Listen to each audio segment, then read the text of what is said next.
Step 2. Base protection. Stand the base on its end. Unscrew the bed legs.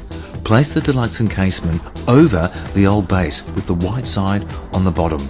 Now place the screw-in barrier on the top of the wheel. Screw the wheel back into the base. Dust the powder inside and on the top of the barrier.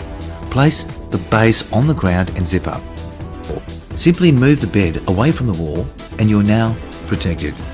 To kill the bed bugs and their unhatched eggs in the room, simply keep the bed away from the wall for at least 2 months. The bed bugs in the room will die when they walk up the bed legs looking for a blood meal. If you don't have screw-in bed legs, then use our floor barrier. Dust bed bug killer inside. Place the barrier together and wipe clean.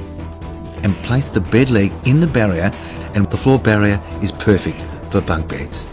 All of these products are available at Bed Bug Barrier, or catch us on our website at www.bedbugbarrier.com.au. Remember, Bed Bug Barrier, you and your family are always protected.